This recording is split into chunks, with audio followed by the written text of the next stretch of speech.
Green ఎనర్జీకి AP care of address గా మారింది. 2014-2019లో అప్పటి ముఖ్యమంత్రిగా చంద్రబాబు తీసుకొచ్చిన integrated renewable energy storage project ప్రపంచంలోనే అతిపెద్దదిగా గుర్తింపు పొందింది.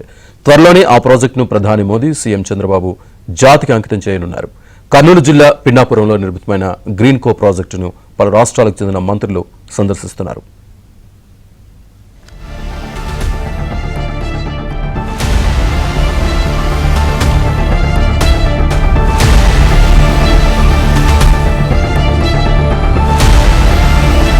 ప్రపంచవ్యాప్తంగా గ్రీన్ ఎనర్జీ విప్లవం వర్ధిల్లుతోంది. మన దేశంలో పలు రాష్ట్రాలు పంప్డ్ స్టోరేజ్ హైడల్ విద్యుత్ ఉత్పత్తిపై ప్రత్యేక దృష్టి సారించాయి.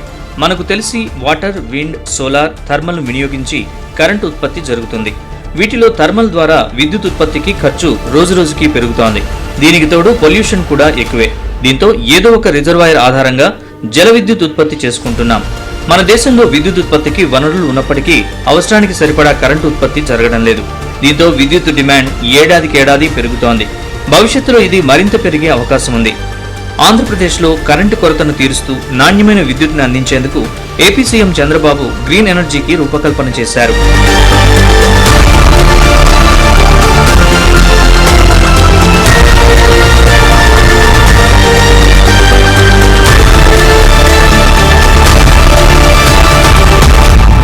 రాష్ట్ర విభజన అనంతరం ఏపీలో విద్యుత్ ఉత్పత్తి, వినియోగంపై సీఎం చంద్రబాబు అధ్యయనం చేశారు. విద్యుత్ లోటును అంచనా వేస్తూ భవిష్యత్తులో భారీగా కరెంటు డిమాండ్ ఉంటుందని చంద్రబాబు గుర్తించారు. పీక్ అవర్స్ లో ఇతర రాష్ట్రాల నుంచి విద్యుత్ కొనుగోలు చేసే విధంగా కాకుండా మనమే దేశవ్యాప్తంగా సప్లై చేసేలా చంద్రబాబు ఆలోచన చేశారు. 2014లో అధికారంలోకి వచ్చిన వెంటనే సోలార్, గ్రీన్ ఎనర్జీకి చంద్రబాబు శ్రీకారం చుట్టారు. కర్నూలు జిల్లా ఓర్వకల్లు, పాణ్యం మండలాలు సోలార్ పార్క్, గ్రీన్ ఎనర్జీకి అనువైన ప్రాంతాలుగా గుర్తించారు. కేంద్ర ప్రభుత్వ సహకారంతో గని, శకునాల గ్రామాల మధ్య 6000 ఎకరాల్లో 1000 మెగావాట్ల సామర్థ్యంతో విద్యుత్ ఉత్పత్తి అయ్యేలా ప్రపంచంలోనే అతిపెద్ద సోలార్ పార్క్ ను ఏర్పాటు చేశారు. 8 ఏళ్ల నుంచి ఇక్కడ సోలార్ పలకల ద్వారా విద్యుత్ ఉత్పత్తి జరుగుతోంది. గని, శకునాల వద్ద ఉన్న అల్ట్రా మెగా సోలార్ పార్క్ ప్రపంచానికే ఆదర్శంగా నిలిచింది.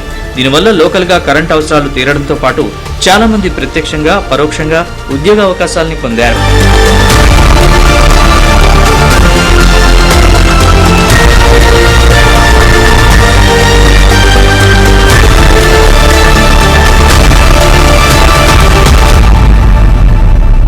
రెండు 2014-19 మధ్యకాలంలో పాణ్యం మండలం పిన్నాపురం వద్ద 5230 మెగావాట్ల విద్యుత్ ఉత్పత్తి లక్ష్యంగా సోలార్, విండ్, హైడల్ విద్యుత్తుకు సంబంధించిన ఇంటిగ్రేటెడ్ పునరుత్పాదక ఇంధన ప్రాజెక్టుకు శ్రీకారం చుట్టారు. చంద్రబాబు పాలనలోనే పాణ్యం మండలం పిన్నాపురం, ఓర్వకల్లు మండలం గుమ్మటం తాండ గ్రామాల్లో 4750 ఎకరాల్ని ప్రభుత్వం రైతుల నుంచి గ్రీన్కో సంస్థ కోసం తీసుకుంది. అలాగే గోరకల్లు రిజర్వాయర్ నుంచి 1 టీఎంసీ నీటిని గ్రీన్కోకు కేటాయించారు. ఈ నేపథ్యంలో 2019లో వైసీపీ అధికారంలోకి వచ్చాక గ్రీన్కో పనులు మందగించాయి. కూటమి ప్రభుత్వం అధికారంలోకి రాగానే సీఎం చంద్రబాబు గ్రీన్కో ఎనర్జీపై ప్రత్యేక దృష్టి పెట్టారు. దీంతో పనులు ఊపందుకున్నాయి. అతి తక్కువ కాలంలోనే గ్రీన్కో సంస్థ అత్యాధునిక టెక్నాలజీతో ఒకే చోట 3 విధాలుగా విద్యుత్ ఉత్పాదనకు సిద్ధమైంది.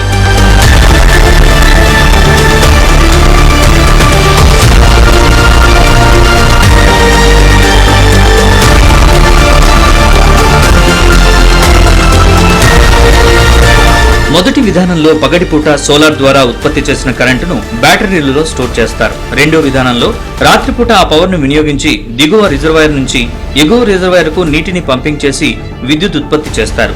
అలాగే పీక్ అవర్స్ లో ఎగువ రిజర్వాయర్ నుంచి దిగువ రిజర్వాయర్ కు నీటి తరలింపు ప్రక్రియలో కరెంటు ఉత్పత్తి అవుతుంది. గ్రీన్కో ప్రాజెక్టు పరిసర ప్రాంతాల్లో గాలిమరను నెలకొల్పి వాటి ద్వారా విండ్ పవర్ ను ఉత్పత్తి చేయడం మూడో విధానం. ఇలా ఒకే చోట 3-in-1 పద్ధతిలో భారీ స్థాయిలో కరెంటు ఉత్పత్తి అనేది బహుశా ప్రపంచంలోనే ఎక్కడా లేదు. ఒక్క మాటలో చెప్పాలంటే పిన్నాపురం గ్రీన్కో పవర్ ప్రాజెక్ట్ ఒక బాహుబలి ప్రాజెక్ట్ అని చెప్పొచ్చు. ప్రాజెక్టు పనులు దాదాపు పూర్తయ్యాయి. ప్రస్తుతానికి సోలార్, పంప్డ్ స్టోరేజ్ ద్వారా విద్యుత్ ఉత్పత్తికి గ్రీన్కో సంస్థ ట్రయల్ రన్ నిర్వహించింది. ట్రయల్ రన్ సక్సెస్ అయింది. ఈ ప్రాజెక్ట్ ద్వారా ఏపీలో 43 లక్షల ఇళ్లకు డైరెక్ట్ గా పవర్ సప్లై చేసే అవకాశం ఉంది. అలాగే రాష్ట్రంలో 50% అగ్రికల్చర్ లోడును ఈ ప్రాజెక్టు తీర్చగలుగుతుంది. మొత్తంగా ఆంధ్రప్రదేశ్లోని విద్యుత్ అవసరాల్లో 3వ వంతు తీర్చగల సత్తా గ్రీన్కో పవర్ ప్రాజెక్టుకు ఉంది. ఈ ప్రాజెక్టుతో ప్రత్యక్షంగా 10,000 మందికి, పరోక్షంగా మరో 50,000 మందికి ఉద్యోగ, ఉపాధి అవకాశాలు లభిస్తాయి.